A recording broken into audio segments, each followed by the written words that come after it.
La Joven FM. Todos los éxitos. Hit Radio.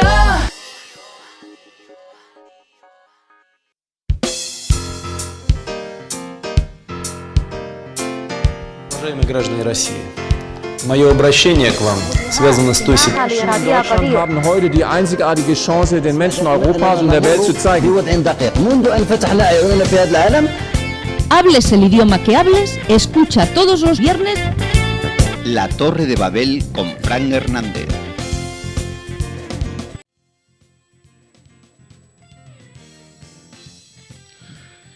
Buenas tardes y bienvenidos a esta nueva edición de La Torre de Babel. Hoy estrenamos secciones nuevas, desgraciadamente enturbiado por ese aumento de la pandemia, de los casos de coronavirus que no quisiéramos. Lo único que sí deseamos es que ustedes, todos los que dejamos en marzo, estén ahí detrás escuchándonos, que no nos falte ninguno.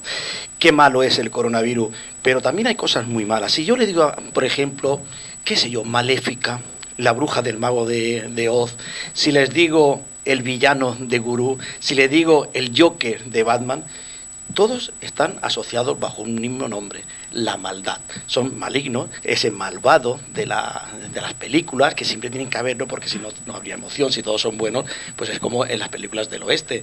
Sería muy aburrido. Pero para hablar de la maldad, tenemos hoy aquí a unos invitados muy especiales, muy de excepción, pero que a partir de ahora ya no va a hacer tanta excepción porque lo vamos a tener aquí cada semana.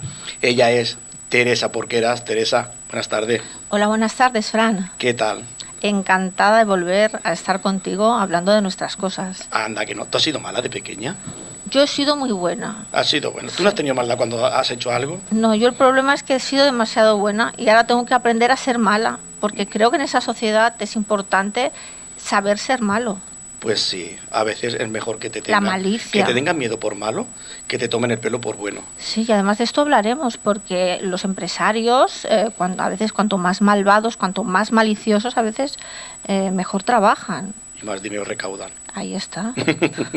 Albert, Buenas tú no noches. tienes cara de malote, ¿eh? Tú Bueno. tienes cara de haber sido travieso, ¿malo no? He sido travieso, sí. En la infancia la verdad que di muchos dolores de cabeza a mis profesores, padres. Bueno, Sí, no sabían qué hacer conmigo. de eso se trata la infancia. Vamos a romper esa regla de que siempre empezamos por la mujer, por el tema de los derechos. No, vamos a empezar por Albert, ¿no? Yo creo que en la igualdad también hay esto. Albert, para ti, ¿qué es la maldad? La maldad, a ver, para mí la maldad no tiene por qué ser el mero hecho de hacer cosas malas. Es la intención con la que se hacen. No es necesario hacer cosas malas para tener maldad. ¿Qué ejemplo podría ponerte? Yo a lo mejor he hecho cosas malas en redes sociales, en una época en la que yo era un troll de internet, pero mi objetivo era reírme a costa de ese pobre desgraciado al que le estoy haciendo un poco la puñeta. Luego he visto casos en redes sociales que han buscado hacer la puñeta, pero con el objetivo de vamos a ver si conseguimos que se suicide. Eso ya es maldad. Hombre, eso es maldad. Es maldad. Yo, fíjate, yo siempre recurro al mismo tópico. Cuando hay un niño que es muy travieso, dice, ¿qué niño más malo? Yo creo que hay maldad en la infancia cuando tienes un niño de 4, 5, 6 años. Teresa, ¿tú crees que puede haber maldad en un niño? Bueno, yo creo que la maldad se confunde muchas veces con la inconsciencia, porque los niños no tienen pues su cerebro formado, no tienen esa idea del bien y el mal, lo que es en realidad, y actúan por puro instinto, están jugando y hacen las cosas inconscientemente y no saben muy bien lo que hacen, así que yo a los niños no los calificaría de malos, yo los califico de mentes libres, de traviesos. ¿Y tú qué opinas, Albert? ¿Son malos los niños a veces? Bueno, malos no, pero yo creo que pueden llegar a ser muy crueles. Sí, Son muy crueles. Lo son. Además, los niños, tenemos la prueba en los colegios, o en el colegio, siempre van al más débil y siempre van a atacar a su punto débil. Es decir, el gafotas, el orejón, el gordito, y siempre con esos motes muy despectivos, y van siempre a ese punto donde saben que el niño, a nivel emocional, donde más sensible está. Bueno, eso lo hacen los niños y no tan niños, ¿eh? Sí, Bueno, claro, sí. Lo que pasa es que cuando somos adultos parece que comedimos un poquito más a la hora de calificar a una persona. A lo mejor en círculos fuera de esa persona sí, pero si no, yo creo que no sé, calificar a una persona, decir, mira que el gafotas, mira no sé, pues te puede llevar una hostia, pero vamos, muy grande. Yo no me arriesgaría, ¿eh? La maldad y la muerte yo creo que son dos tabús en nuestra sociedad de los que no se puede hablar porque son temas delicados, y sin embargo la Iglesia, por ejemplo, hablando de ella, cree que detrás de todos esos actos malvados y malignos del ser humano existe Satán, la figura de Satán. Según la religión, el hombre es bueno por naturaleza y sería esa fuerza externa, llamada Satanás, la que obligaría de alguna manera o seduciría al hombre para que ese hombre actuara de esa forma tan terrible. Sin embargo, la ciencia no está de acuerdo con esta idea de que la maldad está relacionada con un ser imaginario, un ser sobrenatural. La ciencia habla de psicopatía, y la psicopatía está compuesta de dos palabras, de la palabra psico, que significa mente, y patía, que significa enfermedad.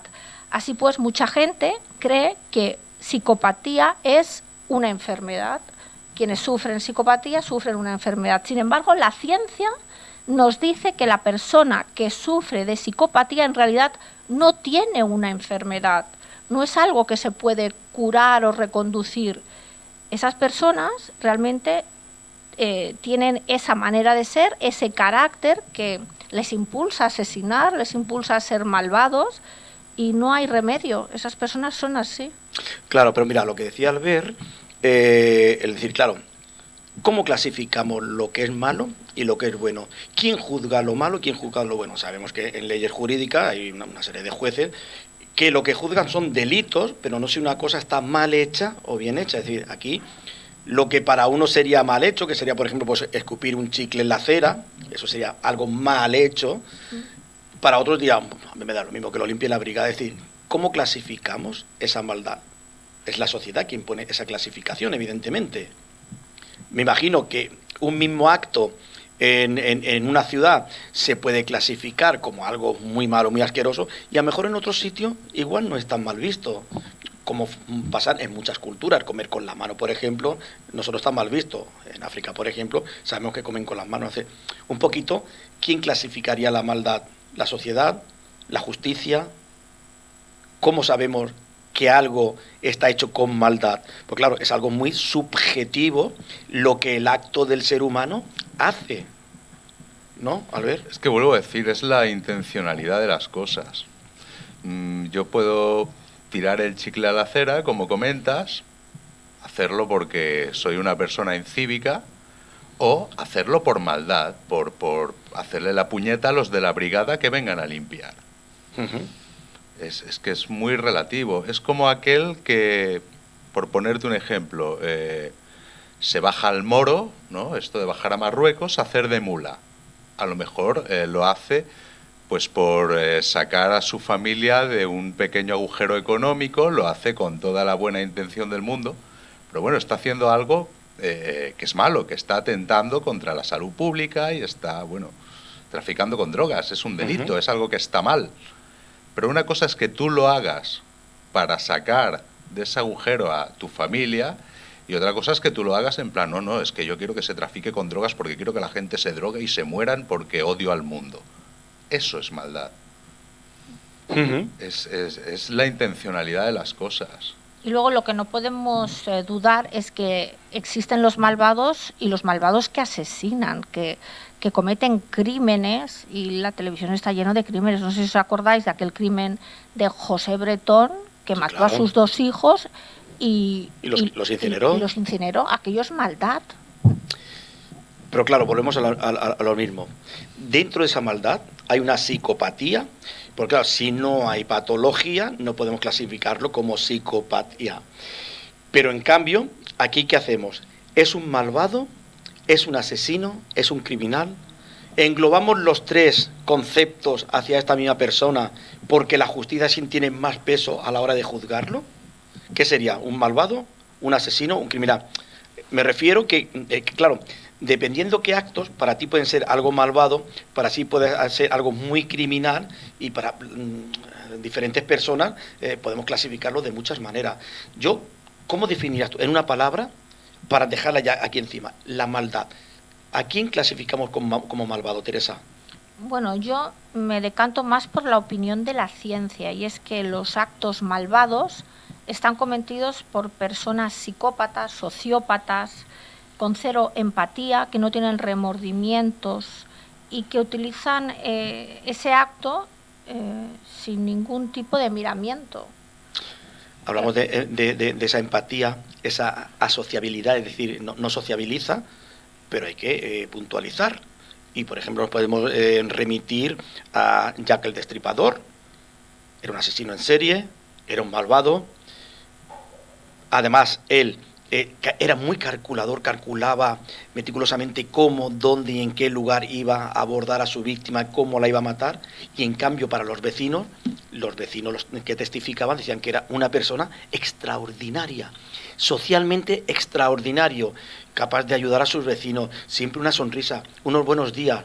Ante este caso, claro, yo creo que deja fuera de juego a cualquier investigador y a cualquier psiquiatra o psicólogo. Es decir, es un teatro, es un papel, aun él sabiendo lo que es capaz de actuar tan bien como para que los vecinos no noten nada.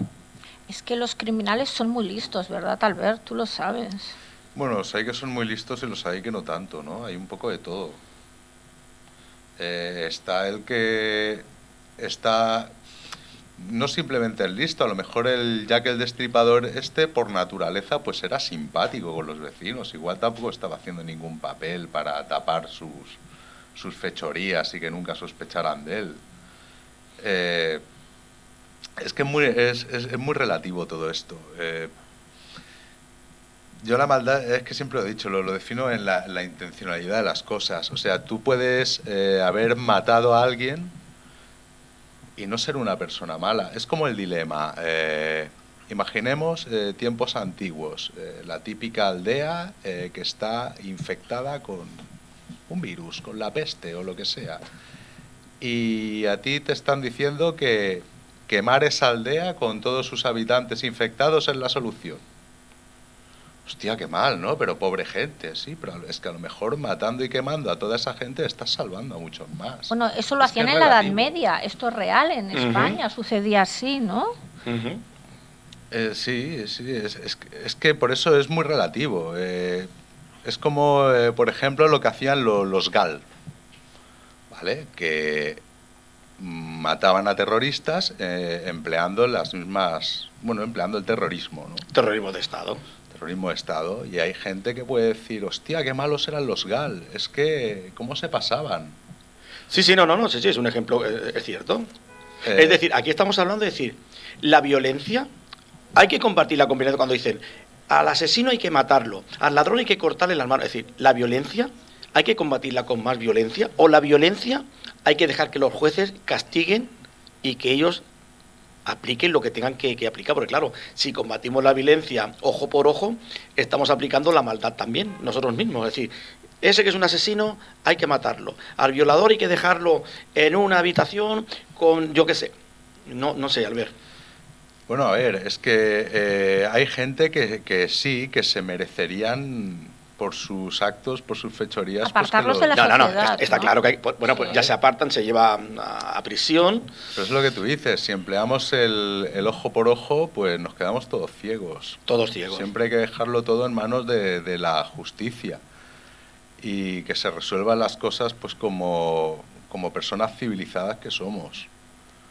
Pero claro, es que vuelve a ser muy, muy relativo. Es que hay personas que no merecerían vivir. Claro, no, eso está claro. Pero fíjate tú, Teresa, al ver cómo juzgamos desde diferentes perspectivas un mismo acto. Si cogemos como ejemplo, por ejemplo, estas películas de villanos y de malos tan malos, detrás de esos actos o detrás de ese villano, ese asesino, esa persona tan cruel, hay un pasado que es el que provoca que haga esos actos. Siempre hay, pues bueno, algo que le ha pasado de pequeño, con el padre, con la madre, que si maltrato, que si tal. Es decir, parece que en las películas hay una justificación a ese acto, cuando no hay justificación alguna a un acto malévolo como el que estamos poniendo aquí sobre la mesa. Pero si os dais cuenta, en las películas siempre hay una justificación, ¿verdad?, para esos actos, para ese asesino. ¿Por qué tratan de justificar ese acto con un pasado? Porque la sociedad no está preparada para reconocer que la maldad anida en el corazón del hombre. Mira, hay un estudio que se hizo, se observaron varios tipos de psicópatas a lo largo de la historia y se hicieron 22 niveles de maldad. Esto es una escala muy conocida, la escala de Michael Stone, y define 22 tipos de malvados. Si quieres te comentaré alguno de ellos. Venga, mira, vamos a enumerarlos. Mira, por ejemplo, lo digo así aleatoriamente. El número 6 son aquellos que actúan impulsivamente, en caliente, no tienen características psicopáticas. Tú en un momento dado, pues estás en caliente, pasa algo y ¡zas!, matas a alguien. Pero esto, perdóname, es como ser infiel, es decir, no, es que ha sido un momento de calentón, hombre, no me vale, ¿eh? Y esto tampoco, es decir, estamos justificando quizás... Pues fíjate que un calentón, un llamado calentón, es el nivel 6 dentro de la psicopatía, ¿eh? Estamos aquí dentro de los niveles de maldad. El nivel 1 sería uno que nos explica que se mata exclusivamente en legítima defensa. Este sería el nivel más light. Matar en legítima defensa. En legítima defensa, sí. Tu vida o la mía. Exacto. Ahora, aquí sí que podría quizás estar más que justificado a mejor el que yo pueda atentar contra la vida de una persona porque es o su vida o la mía. Es decir, no tengo otra elección. Sí, ahí está justificado, pero cuando, por ejemplo, lo que comentábamos antes, ¿no?, que este es así de malvado porque tuvo un pasado de malos tratos. No es justificar tampoco, es explicar. No confundamos el explicar con justificar. Claro, pero cuando una persona no comete el acto, no vamos diciendo, mira, esta persona de aquí, porque tiene su trabajo, pasó esto en su infancia. Es cuando delinque, cuando comete el acto, cuando digo, no, es que lo ha cometido porque, fíjate, su padre le pegaba, su madre, tal. Es decir, es cuando empezamos a justificar a la persona, no al acto. Justificamos a la persona por el acto que ha cometido. Mientras no cometa ningún acto maléfico, esa persona se integra en la sociedad, mejor carácter, peor carácter, puede ser el típico vecino que te cruzas a la escalera y no te saluda, pero no da más problemas que ese, es decir, no es asociable. Pero sí que cuando comete ese acto es cuando buscamos en su pasado, no sé si para justificar, claro, justificación no tiene el cometer un acto, el atentar contra una persona, agredirla, ya no matarla, agredirla, o lo que decías tú, ser cruel y hacerle daño a esa persona a nivel psicológico, emocionalmente, pues a lo mejor es mucho peor que una paliza. Y luego las torturas. Mira, tenemos aquí el número 22 que dice exactamente: torturadores extremos y asesinos psicopáticos, los cuales la tortura es la principal motivación. Sus crímenes involucran tortura sexual prolongada seguida por el asesinato a sus víctimas. Ya cuando estamos hablando de una tortura, de un placer, en ese sentido ya esto es ya rollo. Hablaríamos de un concepto de un sadismo. Ahí es maldad. Cuando tú disfrutas con el sufrimiento ajeno, eso es maldad. Bueno, aquí entraría también lo que dice Teresa, esa psicopatología dentro del sadismo que disfruta viendo hacer el daño, es decir, bien, contra más daño, más disfruta el sádico. Yo, por ejemplo, cuando hice el servicio militar, tuve un sargento muy chusquero y tenía mucha maldad, porque el hombre disfrutaba haciendo cacería los viernes, a ver quién podía arrestar los viernes, porque a él le encantaba ver cómo la gente se quedaba el fin de semana en el cuartel. Eso no es malo, eso es la palabra que habíamos dicho antes en el plató, que no podemos reproducir porque estamos siendo reprotegidos, ¿no, Albert? No sé ni qué palabra he dicho, porque es una HP y no es una impresora. Sí. Vale. Es decir, son las siglas de lo que creo que podríamos calificar a esta persona. Pero es que hay mucha maldad en la vida si lo observamos, porque claro, lo que estamos viendo, por ejemplo, toda la violencia de género que estamos viviendo en la sociedad, pues esos individuos que agreden y matan a mujeres, aquello, hay maldad ahí detrás, ¿no? Bueno, yo creo que pueden haber muchos factores diferentes. Puede ser maldad, como bien dices, o puede ser celos, puede ser por tema de dinero. Te mato para cobrar el seguro de vida, no es por maldad, es porque quiero el dinero. Sí, pero cuando hay un maltrato, a lo que se refiere Teresa, cuando hay un maltrato físico por parte de tu pareja o cualquier persona, aquí sí que no podemos justificar. Es decir, aquí no me vale la maté porque era mía, conmigo o con nadie. Es decir, la tolerancia dentro de la pareja forma parte del concepto felicidad. Cuando esa cadena se rompe es cuando esa persona pues agrede, y a veces no es agredir físicamente, porque previo a ese daño físico empieza con un insulto, con una anulación de la voluntad de la persona, es decir, tú eres esto lo estás haciendo mal, tú eres así, tú eres así. Llega un momento que esa persona es que se autoconvence de que realmente es así, y parece que asume ese papel de decir, no, es que me lo merezco, porque aquella persona está mermando la voluntad. Es decir, aquello sí que no tiene ni justificación, y yo creo que va más allá de los límites de la maldad. Y en la escala de Michael Stone, en los crímenes pasionales es el nivel número 2. Crímenes pasionales cometidos por amantes celosos. O sea que sí que es maldad. La podemos entender o no, pero en el momento que quitas una vida, aunque sea por celos, es que estás llevando las cosas a otro terreno. Ya, pero ¿qué es lo que te ha movido los celos? Pero ¿cómo se puede agredir a una persona a la que tú crees que quieres? Porque no la quieres. No la quieres. Crees que la quieres, pero no la quieres. Evidentemente. ¿Cómo puedes agredir a la persona que comparte tu vida y que tú la quieres? Hay que estar mal de la cabeza, hay que tener un problema mental. Un trastorno de conducta. Sí. Fíjate, yo no sé si me voy a salir del tema, Teresa, te voy a preguntar a ti. ¿Tú crees que estas personas cambian? No cambian. ¿Con el tiempo vuelven a reincidir con las próximas parejas? Yo creo que sí. ¿Están un tiempo? Yo creo que sí. Yo creo que sí. Vosotros también creéis que sí, ¿verdad? Yo creo que sí. Yo creo que hay un par de años en un proceso doloso en el cual esta persona, pues bueno, no le interesa mostrar esa agresividad, puede tener una pareja y no le va a demostrar lo que ha sido ni lo que ha pasado, pero yo creo que con el tiempo, a la que se relajan, vuelve otra vez esa agresividad con esa pareja y con otra y con otra. Yo en mi opinión... Es que en muchos casos dicen, es que él al principio era muy bueno, pero luego cambió. No cambió, es que empezó a mostrar su verdadero yo. Exactamente, su verdadero yo. ¿Es un yo machista? Sí. ¿O es un yo agresivo porque sí?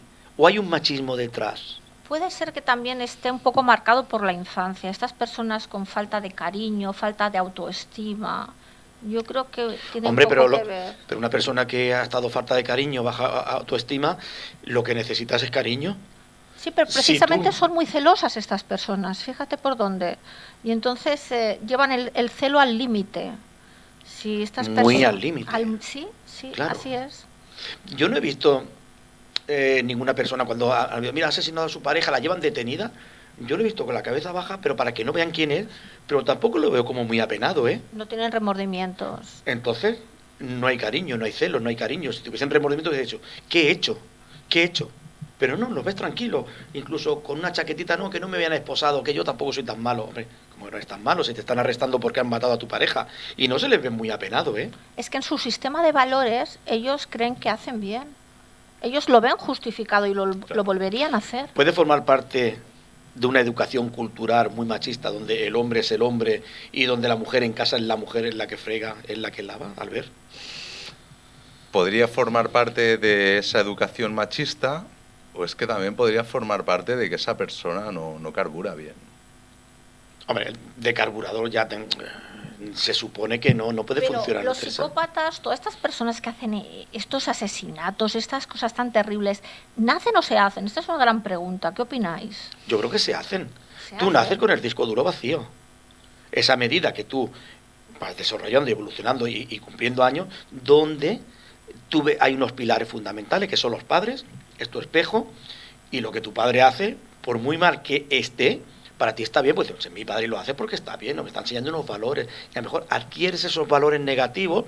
Hay personas que luego en la edad adulta, de adolescencia, dicen, hostia, no, lo que hacía mi padre con mi madre o mi madre con mi padre no está bien y yo lo voy a corregir. Pero yo creo que nacemos con el disco duro vacío, o sea, no hay nada. Aquí en España no hay historia de asesinos múltiples, es más Estados Unidos que hay más historias. Y aquí normalmente los asesinos que suele haber suelen ser muy pasionales, a veces Bueno, por negocios. el asesino de los naipes, ¿no? Quizás en Madrid. A lo mejor quería convertirse en un asesino en serie y bueno, asesinaba y dejaba aquellas pistas con Sí, aquel. quería una notoriedad. Yo creo que sí, exactamente, decir, para que vea que yo soy mucho más listo que vosotros la policía, asesino, dejo una carta de tarot y con eso dejo un mensaje. ¿Cuál es el mensaje? ¿Dónde voy a cometer el próximo crimen? Pero eso lo tenéis que averiguar vosotros. Aquel chico creo recordar que decía que se aburría y quería experimentar lo que era matar a alguien. Y formaba parte de un juego, es decir, la policía o yo soy más listo, a ver quién es más listo. Si yo recuerdo ese caso. Pero claro, ahí sí que, bueno, no hay justificación, pero sí que había un diagnóstico de una psicopatología, bueno, una bipolaridad, un trastorno disociativo con ideas de referencia muy pronunciadas, con lo cual, pues bueno, de alguna manera aquella persona había perdido el contacto con la realidad y él lo que creía que estaba en un tablero de juego y él era una ficha más. ¿Recuerdas algún asesino últimamente de la escena española, Albert? Bueno, a mí me impactó mucho el José Bretón, porque es que ahí hay que estar muy chalao para matar a tus propios Pero hijos. fíjate y todo tú, con el propósito de hacerle De hacer daño a a su tu mujer, expareja. Ahí. a su mujer, sí. Fíjate que el único propósito de matar a sus hijos es hacer daño a la madre de tus hijos. Es decir, oiga, vamos a ver, hacer daño a la madre de tus hijos, asesinando a tus hijos, pues yo qué sé, yo creo que lo que dices tú. Se te ha ido de las manos totalmente. Hubo un caso también reciente, ¿no? También apareció otro caso también de una mujer de color que había matado también a un niño. Al niño de su pareja. ¿Recordáis el nombre? Sí. No me acuerdo ahora. Ana Julia. Ana Quesada. Julia. Es Ana cierto, Julia. Ana Sí. Julia, Esta sí. chica que era dominicana. Sí. Era dominicana, pero es que además, bueno, todo con una alevosía total, porque todo lo estuvo planeando, Ocultó el cadáver ocultándolo. en el coche, en el maletero. No, eso fue después, cuando fue a buscarlo. Pero ella bueno, haciéndose la dejó- penada, participando en las búsquedas, en las batidas, dejando pistas como una camiseta en una llorando unos matorrales. desconsoladamente. Pero aquí no hay psicopatología, porque ella sabía muy bien lo que hacía. Es decir, a un medida interés. que la policía se iba acercando al cuerpo del niño, ella que hizo dejar pistas falsas lejos, como la camiseta del niño. Cuando vio que la policía ya estaba muy cerca, ¿qué hace de madrugada? Va, desentierra el cuerpo del niño, Gabriel creo que era el niño, y lo mete en el maletero. Estaba siendo ya seguida porque desde el primer día sospecharon de ella y fue cuando la cogen. Es decir, hay que tener una sangre muy fría y luego llorar como lloraba, yo me arrepiento, yo no quiero. Sí, el papelón. Sí, sí. Es que todo porque ella veía a ese crío como un estorbo, ¿no? Porque ella tenía unos intereses, quería llevarse al hombre este con el que estaba a su país y demás. Y el hombre este decía que no, yo aquí con mi hijo, y ella, bueno, ya tenía al hijo atravesado, y con tal de salirse con la suya, quitarle la vida a un niño, pues hay que estar mal de la cabeza y tener mucha maldad. Mucha. Teresa, hablamos de asesinos en serie, yo no sé si el terrorismo o el terrorista formaría parte de esa clasificación de asesino en serie, porque hay terroristas que tienen a sus espaldas 6, 7, 8 muertos. Sí, también forma parte de esos 22 niveles de maldad. Todo lo que es terrorismo también formaría parte. Incluso ahora me estoy acordando el Daesh, todos los militantes del Daesh, con a veces aquellas imágenes que todos tenemos en la cabeza, no sé si os acordáis, de cómo mataban a sus prisioneros, los vestían de naranja, le hacían un vídeo para que los viera todo el mundo y ante las cámaras los mataban. Bueno, eso es maldad. No hay que ir tan lejos. Aquí hemos tenido la banda terrorista ETA que ha matado cruelmente. Ya, vidas pero muy inocentes. ¿podemos decir que ha matado por maldad o porque han matado por una ideología caprichosa que tenían en su cabeza que se les estaba yendo de las manos? Sí, pero detrás de esa ideología hay una maldad, el hacer daño sin miramiento, es decir, no hay un objetivo, que dice, no, mi objetivo es este. Es decir, No, es conseguir lo que queremos mediante el terror. Claro, a mí me hace gracia el luego. terror de manera sistemática, no es matar por matar, porque soy malo, no, es por conseguir unos objetivos. Claro, es como cuando tiran una bomba, los militares, pues, en busca de no sé qué, y hay 50 muertos civiles que ni les van ni les vienen y te dice que son daños colaterales. Oiga, daños colaterales no. Son 50 vidas humanas que hay niños, hay ancianos, hay hombres, hay mujeres. ¿Cómo pueden hablar usted de daños colaterales? ¿Qué pasa? ¿Que los daños colaterales no tienen valor la vida de un ser humano? Claro, tan psicopático es el que ordena ese bombardeo a un hospital o a un colegio. Claro, fíjate tú, hasta dónde podíamos llegar con el tema de la maldad. Desde ese mando militar que ordena hasta el militar que obedece y tira la bomba. Es decir, ¿cómo tenemos la mente, Teresa, para ser capaces de obedecer una orden que sabemos que vamos a matar 200, 300, 400 o miles de personas como pasó en las Torres Gemelas? Sí, es terrible. Ideología. Sí, pero piensa que a veces Fanatismo. la maldad se entiende bien en una guerra. Fijaos que en una guerra parece que está permitido matar, que da vía libre a matar, porque claro, hay que destruir al enemigo. Entonces ahí el sentido de la vida parece que pierde un poco su sentido, ¿no? Ahora mismo estamos en paz, alguien mata a alguien y sí, nos preocupamos por ese acto nefasto, pero en una guerra, en nuestra guerra civil, ahí estaba muy delimitado. Había que destruir al enemigo fuera como fuera y se mataban hermanos contra hermanos, entre familias, y parece que era lícito, ¿no? Incluso con odio, ¿eh? Sí. Es decir, lo que dices tú, hermanos contra hermanos. Nos queda, nada, 1 minutito, 2 minutitos, nada más, Teresa. Llevamos 30 minutos ya, ¿eh? Es decir, qué rápido ha pasado rápido, ¿verdad? Si tuviéramos que hacer un titular para los periódicos de mañana, al ver sobre la maldad, ¿cuál sería tu frase? El malvado es, la maldad es... Ahí me has pillado, tendría que pensar. Teresa. Adolf Hitler era malo. Yo creo que la palabra, si imaginamos a Adolf Hitler, todos tenemos en nuestra mente la idea de maldad, la idea de las cámaras de gas, de los judíos. Yo creo que sería la persona más mala de la historia, por lo menos para mí. Eso sí que es un ejemplo de enfermedad. Es decir, una persona que mide 1,55 m y que quiere que su raza midan a partir de 1,70 m, un señor que es feo de cojones y que además lo que quiere, que toda su raza sea modelo.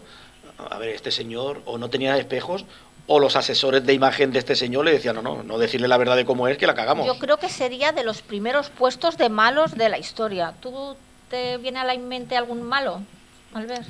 Es que, a ver, Hitler fue muy malo, mató a más de 50 millones de judíos.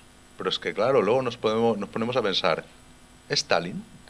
También. ¿Alejandro Magno? También. Que lo vemos como un personaje histórico honorable, Alejandro Magno. Oye, pues mató a un montón de gente, más que Hitler. Lo que siempre asociamos la maldad, siempre maldad a Hitler. O Charles Manson. Cuando en verdad Charles Manson no era más que un manipulador. Él nunca mató a nadie con sus propias manos. No, es cierto. Pero claro, han habido otros líderes, por así llamarles, que han matado mucha más gente que Hitler y mucha gente los ve como héroes. Pero qué mirada tenía Charles Manson, ¿os acordáis de esos ojos negros? Es una mirada, daba miedo, muy satánica, diría yo. Tú que mejor entiendes de esto. Sí. Era una mirada muy satánica, ¿verdad? Como una muy mirada profunda. perdida, ¿verdad? Sí. Da miedo sin, este hombre, sin pero sentimiento vacío, ¿verdad? Sí. Una cosa que yo admiro de Charles Manson, a ver, lo detesto porque es un asesino, ¿vale? Pero algo que admiro de él es la capacidad de persuasión para que la gente haga lo que él diga, para que la gente mate por él. ¿Es un líder sectario? ¿Qué capacidad? Pues a mí eso me parece admirable, porque tiene un mérito. Bueno, claro. pero es lo que hablamos del maltratador. A nivel de pareja es lo mismo, es decir, lo que trata es de mermar la voluntad de esa pareja para llevarla a su terreno. Una vez que la ha llevado a su terreno y esa voluntad queda vacía, yo ya la moldeo como a mí me dé la gana. Ya, pero una cosa es moldear a tu pareja y otra cosa es moldear a toda tu secta. A todo lo que se te acerque, sí. Da miedo. Son expertos manipuladores, yo creo que han nacido para eso, para manipular, para controlar mentes. ¿Lo llevan dentro? ¿Tienen esa capacidad? Pues sí. Albert, Teresa, estamos de fin de semana ya. Nos vemos la semana que viene. No seáis malos. No. Sed buenos. Yo siempre. Os quiero aquí la semana que viene Porque ya sabemos el tema de la semana que viene, Teresa, ¿lo podemos adelantar o Pues- lo dejamos en suspenso para que la Pues, gente... Sí, lo dejamos en suspenso. Sí, lo vamos a dejar en suspenso. Vamos a ser malos. Venga, vamos a ser malos por una vez los tres. No les vamos a decir de qué vamos a hablar. Lo que sí que van a ser buenos es lo que viene después. Si ustedes tienen problemas jurídicos, problemas con la hipoteca y han oído hablar de esa ley de segunda oportunidades, hoy hablaremos con nuestro abogado y hablaremos de la ley de segunda oportunidades. No se muevan, volvemos. Nada, una canción, una cuñita y volvemos enseguida.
Уважаемые граждане России, мое обращение к вам связано с той ситуацией. Wir haben heute die einzigartige Chance, den Menschen Europas und der Welt zu zeigen. Hables el idioma que hables, escucha todos los viernes de 7 a 9 de la tarde La Torre de Babel con Fran Hernández. Bueno, pues nada, ya estamos de vuelta. ¿Has visto cómo no hemos sido tan malos, ni tan malotes como esos villanos de película? Como no son tan malos, pues eso, a veces hemos oído hablar pues de esas deudas que contraemos, que tenemos, y que llega un momento que, desgraciadamente, por motivos de la vida o laborales, no podemos hacer frente pues a esos pagos. Yo creo que el que más nos preocupa en nuestra vivienda, nuestra hipoteca. Hoy, para hablar de esa ley de segunda oportunidades que hemos oído hablar muchas veces, pero que muchos de nosotros no tenemos ni idea de qué, hoy tenemos aquí en la mesa a Juan José García de Alcaraz Vázquez, abogado, y que va a estar cada semana con nosotros. Juan José, buenas tardes. Muy buenas tardes. ¿Qué tal? Muchas gracias por invitarme a tu programa por primera vez. Y sí, a colación de lo que decías,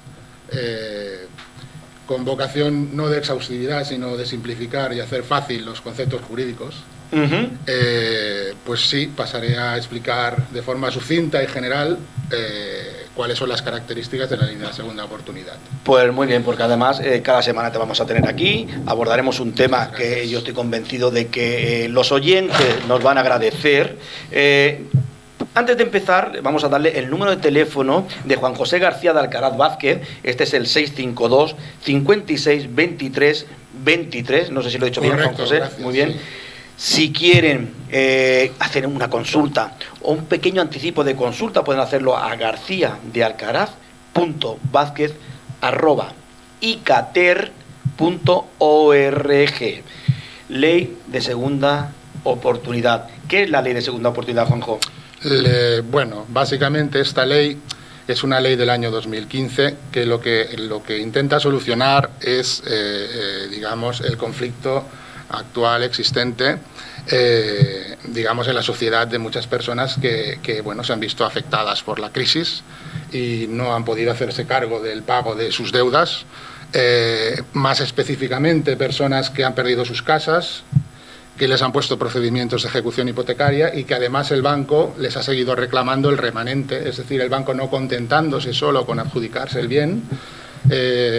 Existe una cosa que se llama remanente hipotecario, que es la deuda pendiente de cobrar, que el banco va a seguir reclamando al deudor.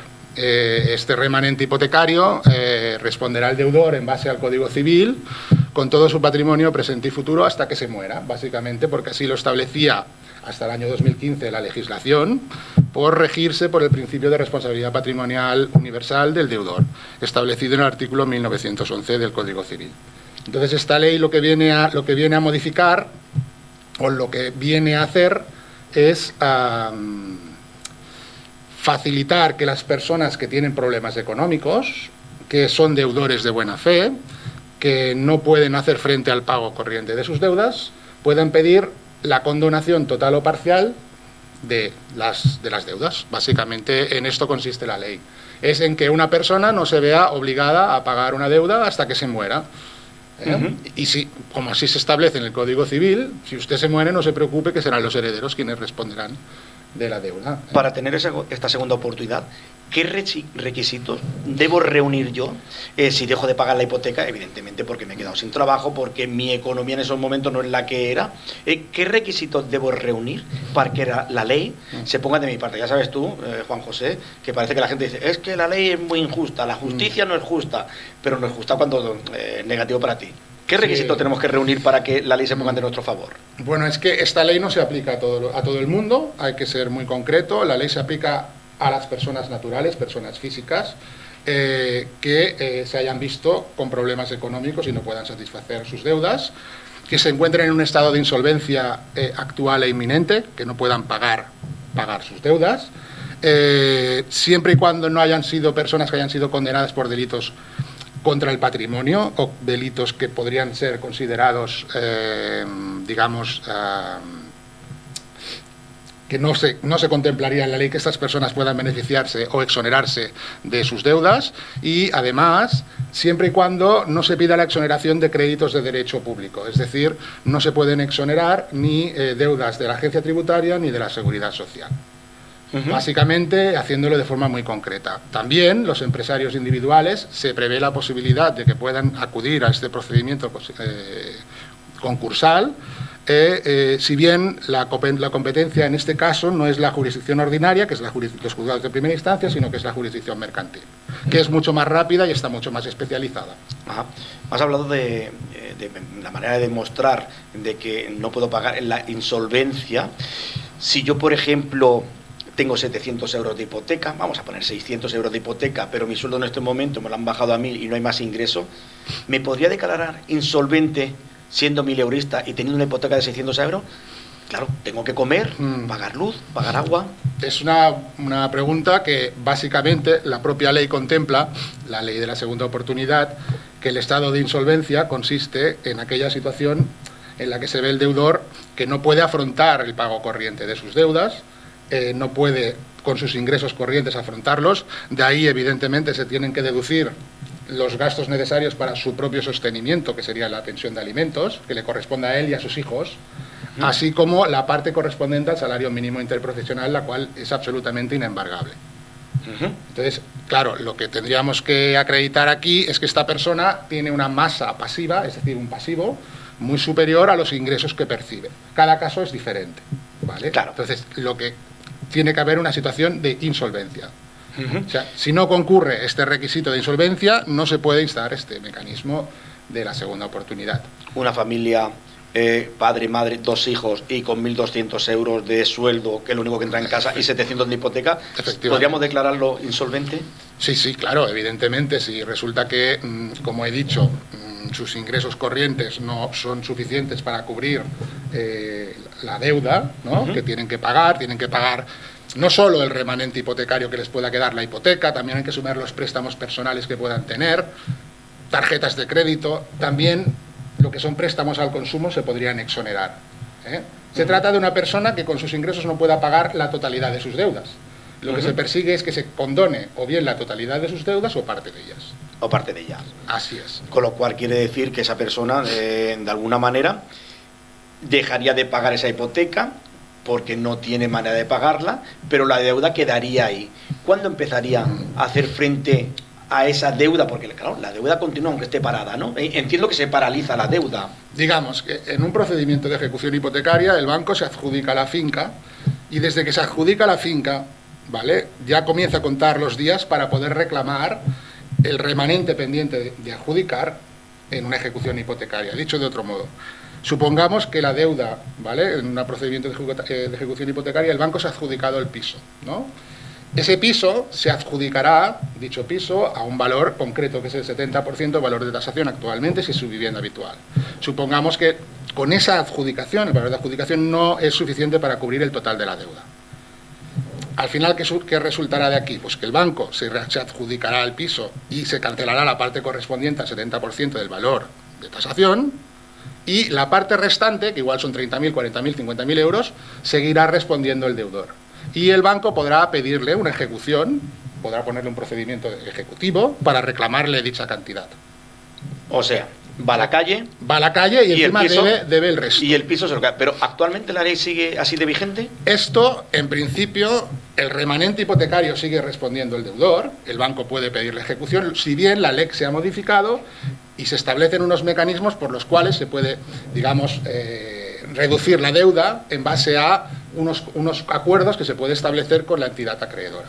¿Hay algún caso jurídico en el cual, por ejemplo, pues imagínate una hipoteca de 30 años, esa persona lleva 29 y ese último año entra en esa desgracia de falta de trabajo? Es decir, este señor que ya ha pagado un montón de intereses, que está más que pagada la deuda, sí, el juez puede decir al banco, hombre, lo único que queda por pagar es nada. Bueno, en principio... Digamos, o los jueces no se mojan en este sentido, Juan José. A ver, es que ponerle una ejecución hipotecaria a un señor que solo debe 5 meses, que son los últimos 5 meses de la hipoteca, no me parece que tenga mucho sentido. Pero ¿no? Bueno, sabemos que los bancos, hay una comparativa sí, con los cuervos, ¿no? Todo lo que brilla es para mí. Sí, pero bueno, básicamente esta ley lo que se trata es de personas que realmente se vean en una situación de penuria económica y que necesiten comenzar su vida de nuevo. Comenzar su vida de nuevo de cero, sin deudas. Entonces, esta ley, si ellos solicitan el concurso voluntario que estamos hablando, este concurso de persona física, ¿vale?, en primer lugar tendrían que traer una lista de cuáles son sus acreedores, ¿vale?, acreditar cuáles son sus ingresos, cuáles son sus gastos corrientes, dentro de los cuales incluyen los gastos corrientes de la casa, por ejemplo, las facturas de luz, de teléfono, todo lo que sean gastos corrientes de la casa, de los suministros, ¿vale?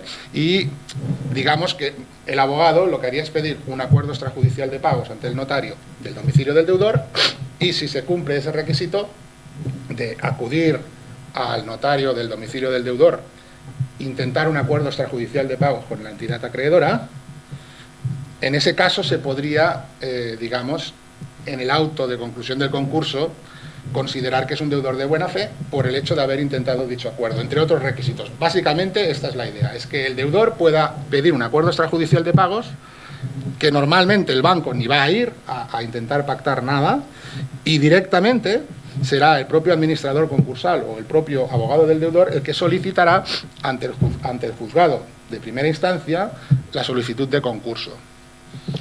Hay algo que has dicho, Juan José, que a mí no sé si me da risa. Has dicho, la ley de segunda oportunidad lo que pretende es que esa persona empiece una vida nueva de cero.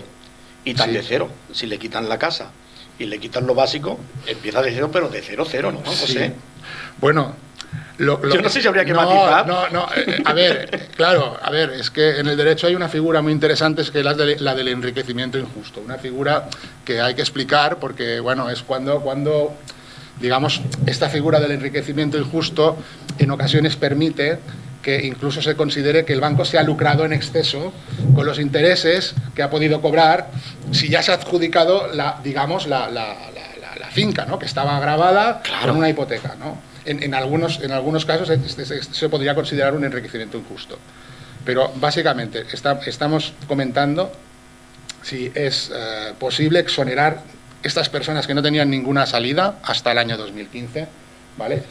Ahora tienen esta posibilidad, que es pedir La ley de segunda presentar la ley de segunda oportunidad mediante un concurso consecutivo, como hemos explicado, intentar un acuerdo extrajudicial de pagos y luego, como estas personas normalmente no tendrán ningún tipo de patrimonio, el concurso pasa directamente a liquidación.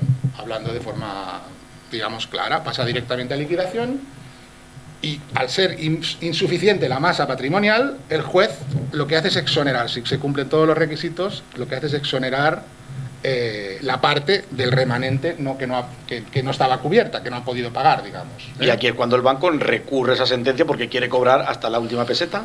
En primer lugar, si se insta a la segunda oportunidad, se paralizan, no en el caso de las ejecuciones hipotecarias, porque las ejecuciones hipotecarias son créditos privilegiados, o sea, no afecta a las ejecuciones hipotecarias la segunda oportunidad. ¿Vale? ¿Esto sería aplicable, Juan José, a estos alquileres de personas que llevan 60 años en un mismo lugar y que ahora por motivos la pensión no le da para pagar luz, agua, teléfono, que ya no es un artículo de lujo? Bueno, es un mecanismo previsto para que cualquier deudor, no necesariamente tiene que ser ya hemos dicho que lo único que se excluye son los créditos de derecho público, ¿no? En este caso no se puede pedir su exoneración, ¿vale? Serían vehículos. Bueno, es que, como he dicho, unas vacaciones, como mucha gente había puede hecho. ser una persona que tenga su hipoteca, que tenga sus préstamos al consumo, tenga tarjetas de crédito, tenga, bueno, pues esto, ¿no? Se podría estar siempre y cuando cumpla los requisitos de la ley, sí. Claro, es decir, si yo me compro un coche valorado en 60.000 euros, me parece excesivo, pero cada uno, y a la vuelta de 3 años ya no puedo pagarlo, podría pedir acogerme a esta ley de segunda oportunidad, bueno, a nivel judicial me diría, hombre, es que usted el coche que se ha comprado no es Tendría que estudiar el caso en concreto para saberlo, pero bueno, el elemento clave es la insolvencia del deudor y que sea persona natural para poder instar este procedimiento, ¿vale? Y ya he dicho que hay unas deudas que no se pueden exonerar. Si se cumple el presupuesto de insolvencia, se puede solicitar el concurso. Pero claro, cuando, por ejemplo, una persona la segunda oportunidad, digamos. Lleva 20 años pagando una hipoteca que ya ha pagado los intereses y que, por supuesto, yo creo que más o menos ya queda más que pagada lo que es la hipoteca, la parte del banco. El banco, pues bueno, ejecuta una sentencia para quitarle la casa, es decir, hay un embargo, pierde la casa, pero luego el banco vende esa vivienda no por el valor de lo que falta por pagar al banco para recuperar ese crédito, sino por el valor actual de mercado. Es decir, si esa persona debe 25.000, se lo quitan, pero el banco lo vende por 300.000.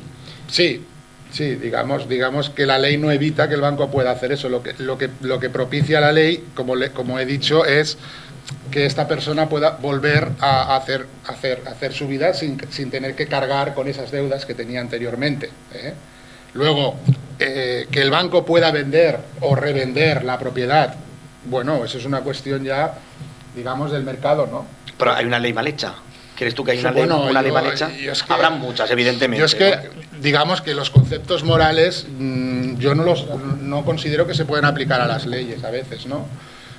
Aquí sería una cuestión moral por parte de los bancos. Bueno, es que cuando hablamos de dinero, no sé, yo soy abogado, pero no dejo de ver que hay muchos, bueno, la vida se producen muchas controversias, hay muchas cosas que no son justas, ¿no? Porque claro, es decir, también yo creo que sería justo, aunque no de justicia, no es lo mismo ser justo que ser de justicia, es decir, ¿cuánto debe usted? 20.000 euros, ¿le vamos a quitar la casa por 20.000 euros? No, espere, le vamos a dar un crédito por esos 20.000 euros a otros 20 años para que usted en vez de 600 pague 100 euros, ¿puede asumir los 100 euros? Sí. Bueno, esto sí que sería injusto, lo que se tendría que, como en otros países, es permitir la dación en pago de la deuda, digamos. Pero esto, como la tradición en España, como he indicado, es el artículo 1911 del Código Civil, que rige o ha regido hasta el año 2015, en el que se aprobó esta ley, que supuso una reforma absoluta del régimen de lo que es la responsabilidad patrimonial del deudor, que se aplicaba anteriormente, por cuanto supone una excepción a este régimen, esta ley, ¿vale? ¿Qué pregunta me hacías, perdón? No. Lo de si legalmente, es decir, yo te puedo dar otra hipoteca sobre el resto que tú puedes pagar a muy largo plazo. Bueno, la hipoteca, vamos a ver, la hipoteca es un derecho real de garantía, ¿vale? Básicamente consiste en un derecho real de garantía.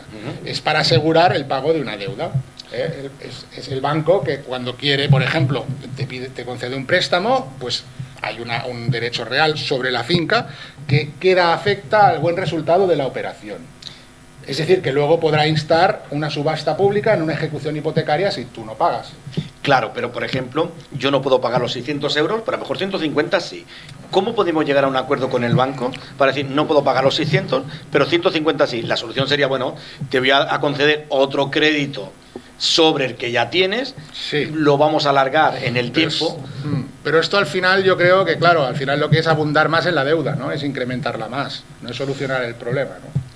Bueno, pero a lo mejor no le soluciona el problema al banco, pero a lo mejor a la persona que te decir, bueno, sí, sé que tengo la garantía de que 150 euros sí que puedo pagar a 20 años, pero 600 a 10 no. Sí, bueno, me consta que actualmente se están llegando a acuerdos con entidades financieras para evitar incluso esto, digamos, no solo lanzamientos, también lanzamientos, pero para evitar, bueno, ya la ley prevé que los grandes tenedores tienen la obligación preceptiva de hacer un alquiler social a los ocupantes de este tipo de inmuebles, no pueden echarlos así a la torera, ¿vale? Claro. Ya están protegidos, ¿no? Claro. La obligación que tienen de hacer un alquiler social preceptivamente los grandes tenedores de inmuebles, que entre ellos incluyen los bancos. ¿Pero es una obligación moral?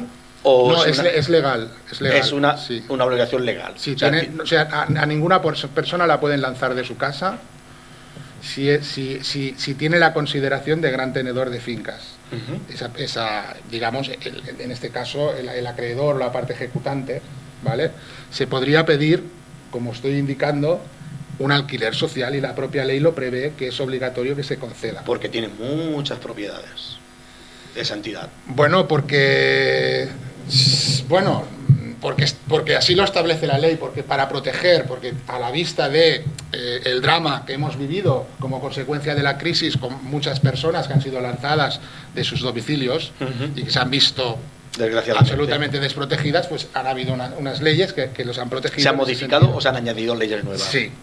Se han modificado. Se han modificado precisamente para que las personas, como digo, que vienen de ejecuciones hipotecarias no sean lanzadas, es decir, puedan permanecer viviendo en su vivienda mediante el alquiler social, la figura del alquiler social. Tú fíjate, Juan José, que yo he escuchado muchas veces, pues bueno, cuando hubo la gran crisis del 2008, que mucha gente que no podía hacer frente a la hipoteca y le aconsejaban a otras personas, decía, tú no te preocupes, tú mientras no te niegues a pagar, tú no puedes ingresar a los 700, ingresa a 150, 200, y con eso ya no te pueden hacer nada. Realmente, si yo sigo ingresando, aunque no sean las cantidades mensuales que habíamos pactado en esa hipoteca, ¿me pueden ejecutar ese embargo? Bueno, eso se ha modificado con la ley de crédito inmobiliario. Anteriormente el banco, hay una cláusula que se establece en las escrituras de préstamo hipotecario, que es la de vencimiento anticipado, que es cuando puede el banco pedirte el pago del cumplimiento total de la deuda por impago de las primera, segunda, tercera mensualidad. Esto se había incluso impugnado, considerado abusivo, porque los bancos con tres impagos ya te ponían la demanda, te reclamaban el total. Esto actualmente se ha modificado y hasta la primera mitad del préstamo hipotecario el banco tiene que esperar pues un determinado plazo, que es muy superior, y a partir de la segunda mitad me parece que son 15 cuotas lo que tiene que esperar el banco antes de poder proceder a presentar una demanda de ejecución hipotecaria.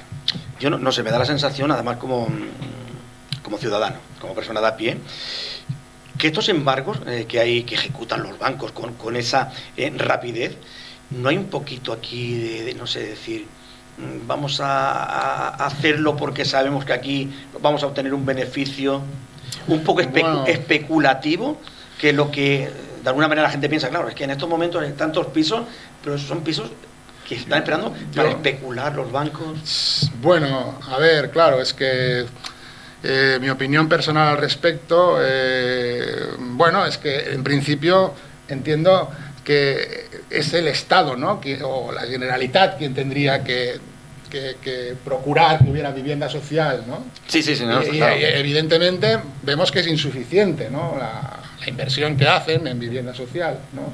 Y esto es un grave problema con la que está cayendo actualmente. Evidente, con lo que está cayendo, es un grave problema. Claro. Entonces, digamos que esa es mi opinión, o sea que los bancos evidentemente cada vez hay que tener en cuenta que la normativa de protección de los consumidores y usuarios se ha desarrollado más y más y más y es cada vez más y más garantista y protectora de los derechos de los consumidores y usuarios, a pesar del Tribunal Supremo en ocasiones, porque casi todas o muchas de las grandes reformas que ha habido en España han venido gracias por la Unión Europea, digamos. Afortunadamente. Afortunadamente. Y ¿qué pregunta me estabas haciendo? Lo de la especulación de los pisos. Pero es que me he perdido ya, no sé qué me estás preguntando. No te preocupes. Lo de la especulación Lo que me parece que son embargos especulativos. La especulación sobre bienes necesarios, que como es la vivienda habitual de una persona, a mí no me puede parecer bien, pero esto ya... Pero están a la orden del día, con los bueno, bancos, pues, claro, porque si hay un mercado especulativos, hay un mercado inmobiliario y hay unos fondos buitres, ¿no? Que también... Eso sería otro tema de eso de los fondos buitres. Bueno, claro, que utilizan precisamente pisos que se han adjudicado los bancos que luego no pueden colocar porque no los pueden vender. Claro. También hay que decir, al banco no le interesa tener un parque de inmuebles sin vender. Claro, no le interesa, lo que le interesa es alquilarlos o sacar algún tipo de beneficio, pero no quedarse con el piso. Los bancos actualmente no quieren quedarse con pisos. Pues igual que no quieren quedarse sin pisos los bancos, nosotros no nos queremos quedar sin tiempo. Juan José, nos queda muy poquitos minutos. ¿Qué podemos aconsejar a los oyentes que nos estén escuchando y que de alguna manera se encuentren en una situación en estos momentos, porque vuelve a suceder otra vez igual que la crisis del 2008 y están en esta situación de decir, no sé si voy a poder hacer frente a mis pagos el mes que viene? ¿Qué le aconsejamos? ¿Qué pasos tienen que dar? Bueno, pues estas personas, en primer lugar, asesorarse legalmente para ver si pueden o no pedir este mecanismo de la segunda oportunidad, pedir una consulta a un abogado para que vea si realmente cumplen los requisitos, ver si son personas físicas naturales, ver si realmente su pasivo supera mucho a su activo, es decir, sus ingresos son muy inferiores a sus deudas, habida cuenta de que la pensión de alimentos se tiene que computar, como hemos dicho, y que hay que computar los ingresos, habida cuenta también de la parte necesaria, que es el salario mínimo, que se tiene que dejar también al deudor, ¿vale? Computar esto y ver si se reúnen los requisitos para poder pedir la segunda oportunidad. Evidentemente, si lo reúnen, yo les instaría a que lo pidieran, a que lo solicitaran, porque es un mecanismo que actualmente permite un nuevo inicio, ¿no?, de tu vida, ¿no? Quitarte las deudas, ¿no? Que esto era inaudito hasta el año 2015, lo cual entiendo que es... que a mí me dicen que puedo quitarme mis deudas, ¿no? Ni tanto. Pues evidentemente lo haría, ¿no? Sí, claro, está claro. Eso. Ya lo saben, si tienen una situación en estos momentos no crítica, pero sí preocupante, ya sabes que pueden llamar al 652 56 23 23, Juan José García de Alcaraz Vázquez, abogado. Y si no, pueden mandarle un mail a García de Alcaraz, terminado en z, .vázquez@icater.org. Si no, también pueden hacerlo pues en lo habitual, al 722 28 66 67, dejando un mensaje de WhatsApp, si no a programas@ginradiobarcelona.com o un mensaje de voz al 931 44 80 45. Juan José, no sé si quieres añadir algo más. Pues encantado de haber venido a tu programa, te agradezco mucho tu invitación y me he encontrado muy cómodo, la verdad. Pues la semana que viene más. Gracias. No sin antes nos despedimos sin saludar a nuestros compañeros de Argentina, que en estos momentos nos están escuchando, ¿vale? Desde aquí un saludo muy fuerte, ellos tendrán ahí una temperatura muy buena. Y nosotros, pues bueno, nada, Juan José, lo mismo que te he dicho, muchas gracias, la semana que viene nos vemos. ¿Y ustedes qué hacen cuando van a la farmacia a pedir un medicamento concreto y les dice, no tengo esta marca, tengo el genérico, que es más barato y hace el mismo efecto? ¿Realmente creen que hace el mismo efecto? ¿Quién gana aquí? ¿La farmacéutica? ¿La farmacia? ¿El médico que receta ese genérico? Para hablar de todo esto, en unos minutos vamos a tener aquí a Adolfo Pellejero. Él es doctor, psiquiatra, y nos vamos a hablar sobre los medicamentos genéricos. Volvemos, nada, en una pincelada.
обращение к вам связано с той ситуацией.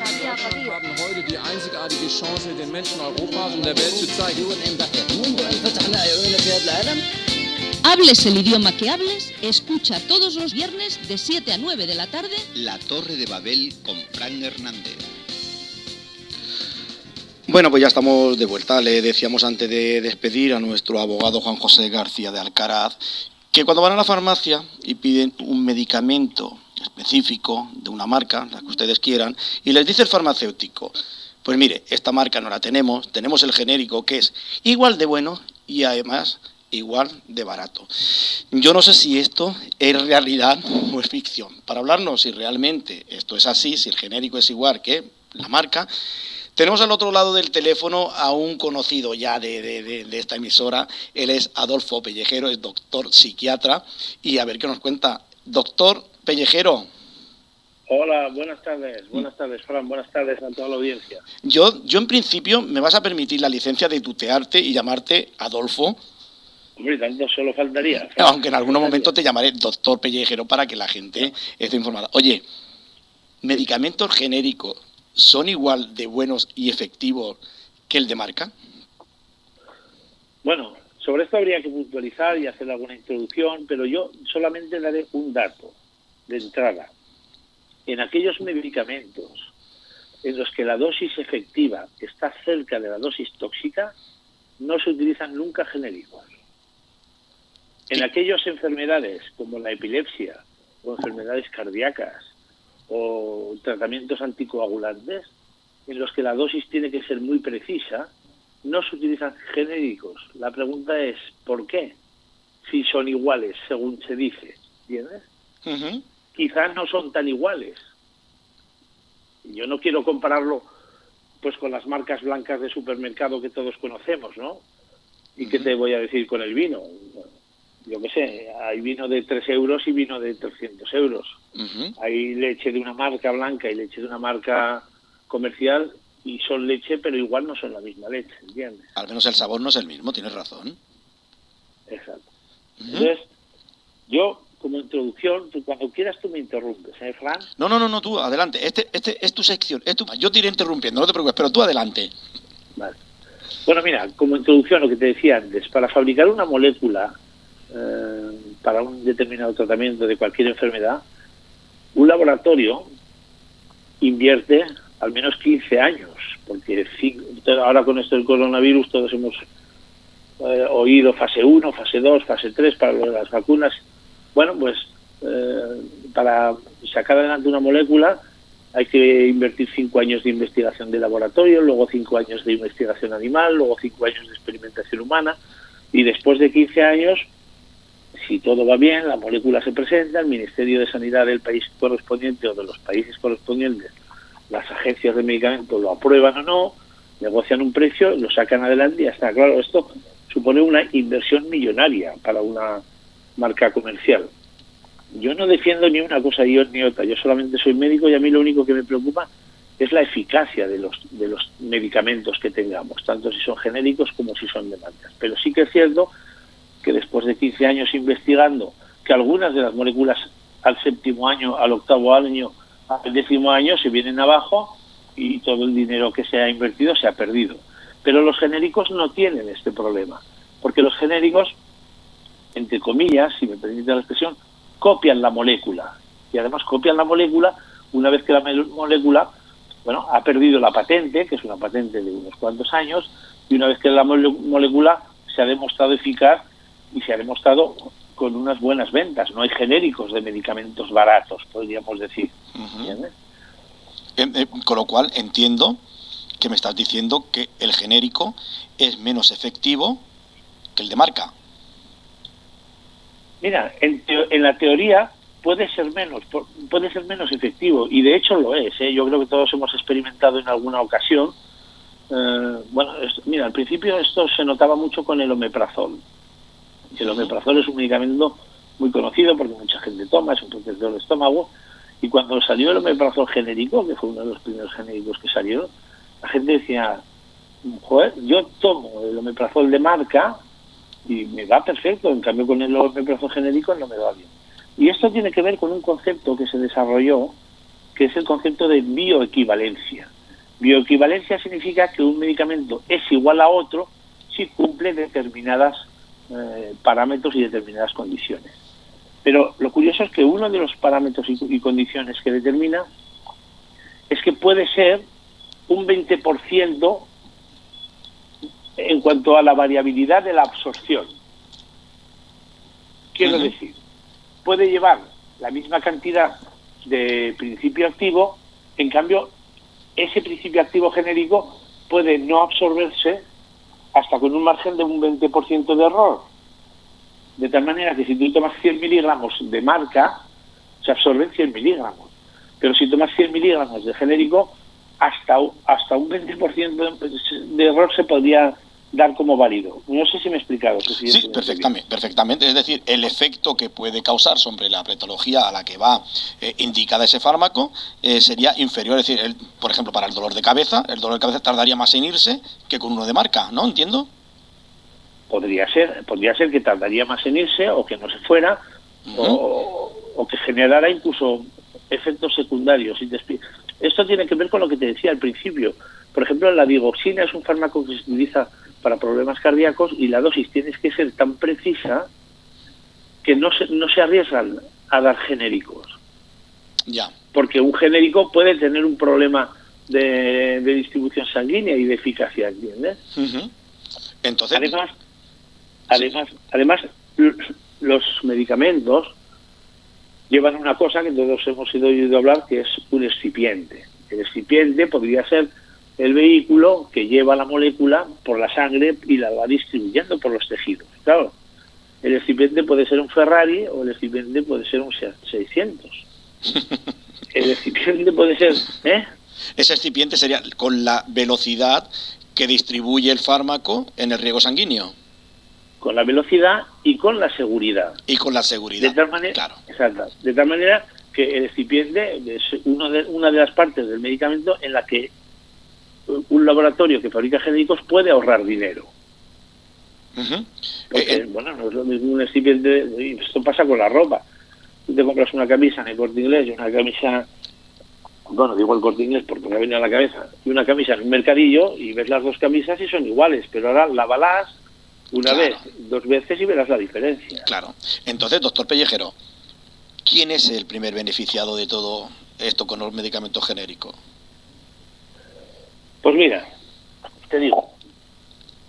¿Me escuchas bien ahora? No, ahora se te oye muy bajito. ¿Ahora se me oye bajo? Ahora se te oye perfecto. Vale, perfecto. Mira, te digo, me dices que quién sale beneficiado. Sí. La salida de los genéricos es una cuestión que tenía que ver con el precio que los gobiernos, y en el caso del gobierno de España, con el precio que el gobierno de España gasta en subvencionar los medicamentos. Por lo tanto, quien sale beneficiado es quien paga el medicamento, que en España la mayoría tiene que ver con el propio gobierno. Entonces, el gobierno sacó una ley, o la ley que tenemos actualmente, es que un medicamento de marca solo será subvencionado por la Seguridad Social si el precio es igual o inferior al genérico. De tal manera que se da la curiosa circunstancia o caricaturesca circunstancia de que muchas gran marcas comerciales venden su producto o su medicamento 1 céntimo más barato. Es decir, si el genérico pone el precio del medicamento a 10,85 la caja, pues el de marca lo pone a 10,84. ¿Y esto por qué es?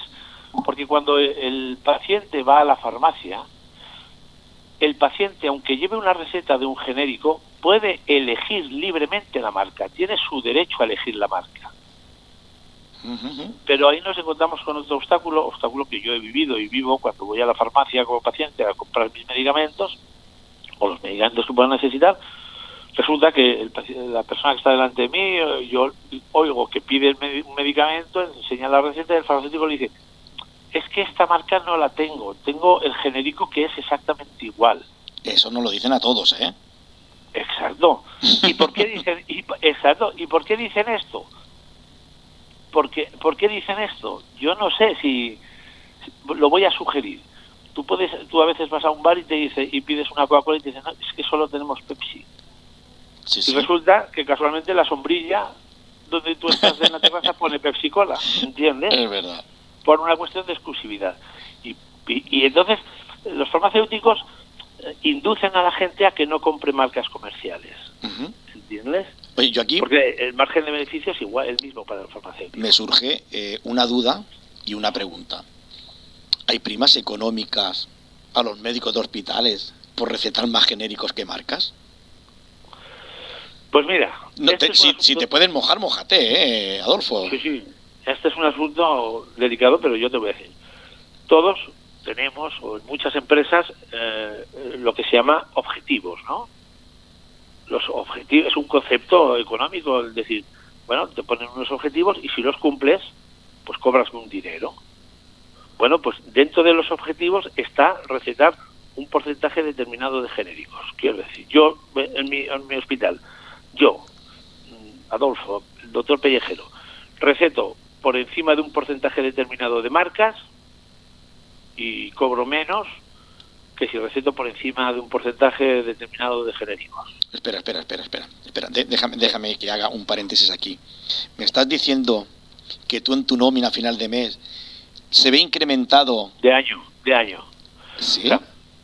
Sí, las pagas, bueno, esto cada empresa lo hace a su manera, ¿no? Pero las pagas por objetivos se cobran una vez al año. Cuando acaba el año, si tú has cumplido los objetivos que la empresa te pone, pues cobras un dinero. Si no los has cumplido, pues no lo cobras o cobras menos, ¿no? ¿Y qué pasa si tú no cumples esos objetivos que tú, por ejemplo, dices, no, yo no quiero recetar genéricos? Yo, por ejemplo, yo soy de los médicos que no recetan genéricos. Y no receto genéricos por muchas razones, aparte de todo lo que estamos hablando, y ahora volveremos al tema económico, porque afortunadamente mis padres son muy mayores, y digo afortunadamente porque eso significa que viven. Claro. Y yo tuve que hablar con el médico de cabecera de mis padres porque mi padre iba a la farmacia y un día le daban unas pastillas de color rojo y al día siguiente, a la vez siguiente eran verdes, a la vez siguiente eran blancas. Y el hombre que llevaba años acostumbrado a tomar las rojas, las de la tensión, las verdes, las de la artrosis, las azules, las de no sé qué, de repente, claro, y esto ha generado mucha confusión en los pacientes, que además tienen que aprenderse el nuevo nombre del medicamento. Tratarse de un genérico no es una marca, no es un nombre de marca, es un nombre químico, por decir de alguna manera, ¿entiendes? Entonces, todo esto sin contar que yo, bueno, conozco más compañeros médicos que solo dan marcas comerciales a sus familiares que menos compañeros médicos. O sea, la gran mayoría de médicos, y hablo por mí y por los de mi círculo que conozco, a nuestros familiares no damos marcas, no damos genéricos, damos marcas. Hombre, claro, evidentemente, pero te pueden penalizar por recetar más marca que genéricos. Adolfo. Es que es la penalización que llega al médico es una penalización un poco perversa, porque llega a través de la empresa en la que trabajas. La mayoría de las empresas aquí en Cataluña están concertadas con el Servei Català de la Salud. El mismo Hospital Clínico, el mismo Hospital de San Pablo. Aquí, bueno, y el Servei Català de la Salud les dice, mira, nosotros pagamos tanto por estancias hospitalarias, y si te pasas de esas estancias, pues lo que te pases no cobras. Pues con los medicamentos pasa igual. Y de hecho, cuando yo hago recetas electrónicas, si pongo un medicamento nuevo que lleva menos de 5 años en el mercado, me sale un warning, una alarma, un aviso, diciéndome que este medicamento está penalizado, porque es una novedad terapéutica. Fíjate tú, una novedad terapéutica está penalizada. Y hasta que no pasan 5 años, no sacan a ese medicamento de la lista, ¿entiendes? Y además, esos medicamentos, al ser novedades terapéuticas, no tienen genéricos alternativos. Claro. ¿Y quién subvenciona este tipo de medicamentos genéricos? ¿El propio laboratorio, la seguridad social, el hospital? No, o sea, pero esto es como si tú y yo, Frank, decimos, mira, vamos a montarnos un laboratorio. Venga, vamos a montarnos un chiringuito, un laboratorio, y fabricamos sildenafilo, que es la Viagra, por ejemplo, por dar un toque de humor al programa. Sí, no, genial. ¿Vale? Pues fabricamos sildenafilos. ¿Quién nos paga a nosotros? Pues nos pagarán los farmacéuticos que nos lo compren, o los hospitales que nos lo compren, o el Servei o la Seguridad Social si nos lo compran, que en este caso no nos lo compra porque no está subvencionado, ¿me entiendes? Entonces, la Seguridad Social tiene un presupuesto para pagar los medicamentos que ahora es mucho más inferior del que era hace años, porque ahora los medicamentos son mucho más baratos. Y son más baratos porque los genéricos han roto el mercado, ya que las marcas comerciales se han visto obligadas a bajar el precio si querían vender su medicamento a través de la Seguridad Social, que es el 90% compramos medicamentos a través de la Seguridad Social. Claro. Entonces, lo que me preguntabas antes de la penalización, la Seguridad Social, si le dice a un hospital o a un ambulatorio, si usted receta más de tal porcentaje de genéricos, le bajaremos el contrato que tenemos en tanto dinero. Y entonces los dueños del ambulatorio le dicen a sus médicos, no podéis pasar de tanto porcentaje porque entonces nos quitan tanto dinero. Y si nos quitan tanto dinero, nosotros os lo quitamos a vosotros. O sea, ¿entiendes? Yo no sé cuántas discrepancias pueden haber en el conjunto de equipo de médicos, por ejemplo, en el caso tuyo donde trabajas, me imagino que habrá muchas discrepancias, es decir, los que... Sí, pero son discrepancias curiosamente que tienen que ver con la edad. ¿No con la economía? ¿Con ese premio a final de año? No, porque no es un premio que compense, sobre todo desde un punto de vista profesional. Ya. A mí no me compensa, yo qué sé, un premio de 1.000 euros a final de año, si a cambio tengo que tratar a un paciente con un medicamento con el que no trataría a un ser querido mío. Claro. ¿Entiendes? Claro. Porque yo soy médico y por encima de todas estas cuestiones de gestores, porque es que he de intentar controlarme, Fran, y si ves que me descontrolo, intenta controlarme tú. Pero es que esto a mí... No vas a tener censura, Adolfo, aquí en este programa. No es una cuestión de censuras, es una cuestión de formas, porque igual digo tacos y cosas de este tipo. Pero a mí esto me indigna mucho, ¿entiendes? Me indigna porque desde un punto de vista de ética profesional, nosotros cuando acabamos la carrera hacemos un juramento hipocrático. Eso te iba a decir yo, es decir, entre otras cosas, que hemos de darle al paciente el mejor tratamiento que exista. Claro, eso te iba a decir yo, es decir, de alguna manera estáis rompiendo ese juramento hipocrático. Sí, claro. No, lo que pasa es que tú habrás visto en los hospitales los genéricos son idénticos que los de marca, los genéricos están no sé qué. Sí, claro. Sencillamente es mentira. Es mentira. O cuando menos es una verdad a medias, que es la peor de las mentiras. Oye, yo no sé si en algún momento este programa lo está escuchando algunos de las altas esferas del hospital donde trabajas y demás. ¿Tú crees que pueden tomar represalias por decir lo que estás diciendo? ¿O a ti eres de los que dicen... ¿Sabes lo que ocurre? Yo revelaré a la audiencia mi avanzada edad de 60 años. Hombre, avanzada edad. Tú no necesitas Viagra todavía, ¿eh? No, eso desde luego. Pero quiero decirte, pero tú me dices si el resto de los médicos están de acuerdo o no. Ahora ponte en la piel de un médico de 30 años. Que está pensando en casarse porque la carrera de la especialidad se acaba sobre los 30 años, que tiene, los problemas económicos que pueda tener y que le presionan por ahí. ¿Qué va a hacer? Sí, claro, evidentemente lo entiendo. O que el gerente del hospital, que ni siquiera es médico, porque los gestores, tenemos un ministro de Sanidad que es filósofo. Fíjate qué fantástico, ¿eh? Un ministro que es filósofo. Bueno, también tuvimos un ministro de Defensa que no había hecho el servicio militar. 3/4 de lo mismo, exacto. y así podríamos estar eternamente. Pero claro, tú imagínate que un jefe de servicio o un gerente o un director de hospital, de un centro de salud mental, le dice a un chaval de 30 a 35 años, tienes que sujetarte a esto. ¿Qué va a hacer? Sujetarse. Si lleva 2 años trabajando. Sí, ahora, está claro. Tú dices represalias, que venga a mí el director de mi hospital, el gerente de mi hospital, a decirme qué puedo yo y qué no puedo recetar. ¿Sabes lo que yo les digo? Les digo, mira, yo tengo un título que me faculta para ejercer la medicina y la psiquiatría en este caso. Y puedo recetar cualquier cosa que esté comercializada y esté en el mercado. Y si no quieres que la recete, le dices al Ministerio de Sanidad que lo retire. Porque si el Ministerio de Sanidad aprueba un medicamento y permite su comercialización, lo que luego no puede hacer es prohibir o limitar que se venda. ¿Me entiendes? Claro. Sí, no, te entiendo perfectamente, claro. Claro, pero hay otras maneras de presionar a la gente para que esto se haga, ¿no? De hecho, un porcentaje altísimo de medicamentos que la población toma son genéricos. No, sí, ya te digo, es que lo que te venden en farmacias, cuando digas no, este es igual, pero además mucho más barato, claro, cuando te dicen es igual, pero mucho más barato, pues hombre, la economía premia. Doctor Pellejero. Sí. Sustancias naturales dentro de la medicina. Cada vez parece que se va abriendo más pues esa cabeza cuadrada de lo que es la ciencia, y parece que se empieza a aceptar más esa medicina natural.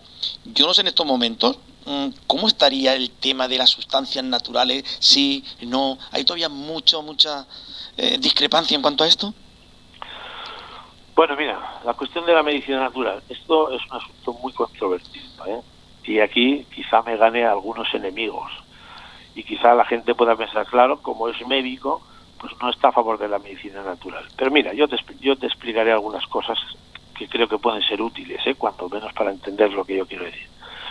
En África descubrieron o vieron que había una serie de tribus que no tenían paludismo, y el paludismo es una enfermedad endémica de África, siempre hay paludismo ahí. Y entonces un grupo de investigadores, creo que eran británicos, fueron allí a intentar encontrar la razón, y descubrieron que esas tribus que no tenían nunca paludismo masticaban la corteza de un árbol determinado, y dijeron, coño, pues vamos a ver qué tiene esta corteza que les impide tener paludismo, que el paludismo lo contagian los mosquitos determinados, ¿no? El anófeles. Total, que descubrieron que la sustancia que cura el paludismo y te protege del paludismo es la quinina. Se llama quinina, que por cierto está en la tónica. Yo te lo voy a decir, está en la tónica. Exacto, pues la quinina a determinadas dosis impide que te contagies de paludismo. Si tú viajas a África, una de las cosas que hacen es te dan unas cuantas pastillas de quinina para que tomes 15 o 20 días antes de ir. ¿Qué hace la industria farmacéutica? Fabrica pastillas de quinina, Pro. ¿Qué hace el indígena que se toma la corteza, que mastica la corteza de árbol? Se toma la quinina, pero se toma también otras muchas sustancias que pueda tener la corteza. ¿Entiendes? Claro. Por eso la diferencia entre medicina natural y la medicina de los medicamentos es que si tú te tomas un medicamento, sabes lo que te tomas. Pero a mí, por ejemplo, me hace mucha gracia cuando vas a una herboristería, coges un frasquito de algo y sirve tanto para el estreñimiento como para la diarrea. Sí, no, pero tal cual, O sea, no sé qué, síntomas digestivos, estreñimiento, diarrea, cólicos, no sé, ¿entiendes? ¿Pero por qué? Porque, claro, la mayoría de los principios activos proceden de las plantas, y la industria farmacéutica lo que hace es coge la molécula que necesita y la fabrica en pastillas. La medicina natural, si tú te haces una infusión, yo que sé, de borrajas o de acelgas o de romero, pues tú te tomas todo lo que hay ahí, que puede haber principios activos para el dolor de cabeza, para la diarrea, para antiinflamatorios, antibióticos, bueno, todo. No digo ni que sea bueno ni que perjudique, no, pero te tomas como un batiburrillo. Y la gente piensa que por tomar medicina natural ya es más sano. Hombre, yo que soy de Aragón y he ido muchas veces al Pirineo, no se me ha ocurrido beber agua cristalina de uno de los ríos del Pirineo, porque 1 kilómetro más arriba se está cagando una vaca y ya ves el agua que me llega, natural. Sí. Está claro. Hombre, también... los champiñones son muy buenos, pero ¿cuántas setas naturales hay venenosas? Claro, muchísimas. Yo aquí, no sé si se me ocurre, por ejemplo, el tema de la marihuana. Hasta hace poco parecía que era una sustancia prohibida, y parece que ahora en oncología parece que se está un poquito poniendo más de moda, ¿no, Adolfo? Sí, cierto. Y no me parece mal, No me parece mal, pero hay que preguntar por qué la marihuana o el cannabis se utiliza en oncología. Para aliviar el dolor, ¿no? Exacto. Y para aliviar el dolor, cualquier cosa debería ser legítima. Porque en el año en el que estamos, sufrir de dolor, por decirlo de alguna manera, es un atraso. Lo que ocurre es que luego el mensaje se distorsiona y se dice, coño, si se utiliza como medicamento la marihuana, no puede ser malo. Hombre, pues yo le diría a los que toman marihuana que por qué no se toman, yo qué sé, iba a decir nitroglicerina, pero es que la nitroglicerina se utiliza para los infartos, no sé si sabes. Pues no lo sabía, ¿no? La cafinitrina, esa pastilla que se pone debajo de la lengua cuando uno tiene una angina de pecho, eso es, la molécula es nitroglicerina. ¿Entiendes? Cualquiera podría pensar, te pones una pastilla de esa y explotas, pero no es así, sana. No, al contrario. Pero quiero decir, quien defiende tomar cannabis porque se usa como medicamento, ¿por qué no se toma un antiepiléptico? ¿O por qué no se toma un laxante? No, se toma un cannabis como uso recreativo, que es muy diferente el uso recreativo de una sustancia que el uso terapéutico. Claro, sí, estamos muy lejos todavía de que la medicina, la ciencia, apruebe todavía lo que es el tema de la medicina natural, porque claro, no hay nada arreglado, todo el mundo es médico naturópata, pero bueno, ¿dónde has estudiado medicina naturopatía? No hay un protocolo tampoco en ello de estudio, me imagino que todavía está muy lejos para que la medicina acepte como un verdadero médico a un naturópata, ¿no? Sí, porque ahí entra yo creo que la medicina natural saldría adelante, y no sé si esto lo explicará bien la palabra que voy a utilizar, si se profesionalizara un poco más. Claro. Y cuando digo si se profesionalizara, quiero decir que, mira, tú para tratar una enfermedad puedes disparar una bala y dar en la diana, o puedes disparar un perdigonazo y alguno de los perdigones dará, ¿entiendes? Sí, entonces los medicamentos, digamos, químicos, pues en su mayoría dan en la diana. La medicina natural, pues es lo que te decía, lleva tantísimos principios activos que alguno da en la diana. Y luego, claro, no hay que olvidar también el efecto placebo. Claro. Porque tú estás en un restaurante, te sirven un solomillo de gran aspecto, se te acerca el camarero y te dice al oído: yo que usted no me lo comería porque esta carne está podrida.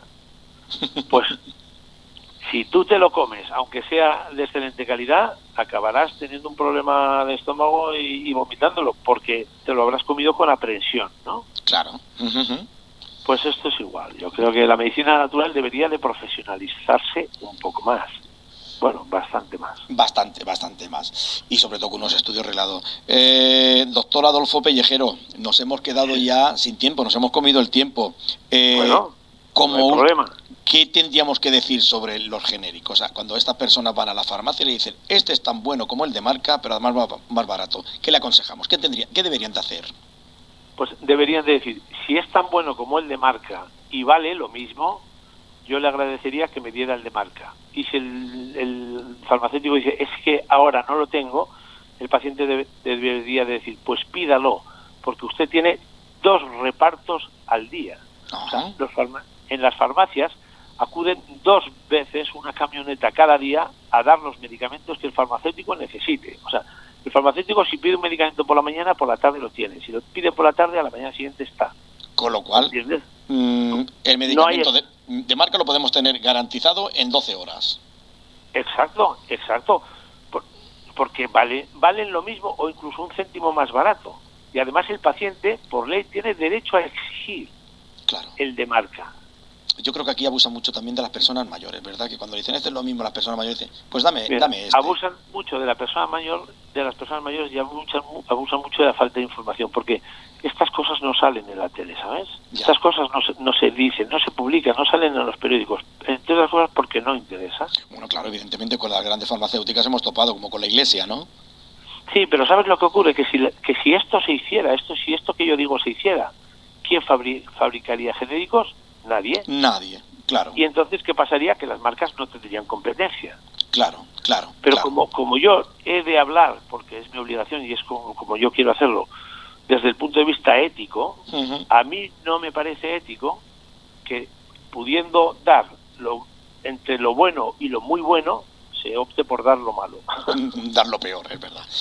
Pues, amigo Adolfo, doctor Pellejero, ha sido un placer tenerte aquí. Igualmente. La semana que viene te vamos a tener con más. Sí. No mejor, pero sí con más. Pues encantado. Cuando quieras, ya sabes que yo... Claro que sí. Encantado de colaborar contigo. Oye, semana que viene vamos a hablar de ese... A ver qué te parece. Trastorno por déficit de atención. ¿Qué te parece? Perfecto. ¿Sí? Perfecto. El trastorno por déficit de atención e hiperactividad, TDAH. Aquí tú y yo vamos a estar muy de acuerdo. Si es real, si hay un trastorno o no hay un trastorno. Hablaremos la semana que viene del TDAH. Exacto. ¿Sí? Pues muy bien. Pues Doctor Adolfo Pellejero, psiquiatra, un placer haberte tenido aquí. La semana que viene nos volvemos a encontrar aquí. Un abrazo y buen fin de semana. Y gracias por la invitación, Fran. Un abrazo. Hasta luego, buenas tardes. Hasta luego. Pues hasta aquí hemos llegado a esta Torre de Babel, esta primera edición pandémica, como le digo yo. La verdad que me he sentido muy a gusto con estas secciones que hemos estrenado, tanto con Juan José García de Alcaraz Vázquez, con el doctor Pellejero, Teresa Porqueras y Albert. Hemos estado aquí, la verdad que muy a gusto, en familia, entre amigos. Y como entre amigos quiero que sigamos estando, yo les emplazo a que la semana que viene nos volvamos a encontrar.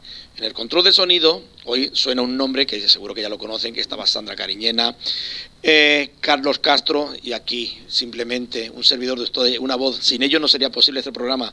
Les invito a la semana que viene, sea bueno, disfruten del fin de semana y un abrazo muy fuerte.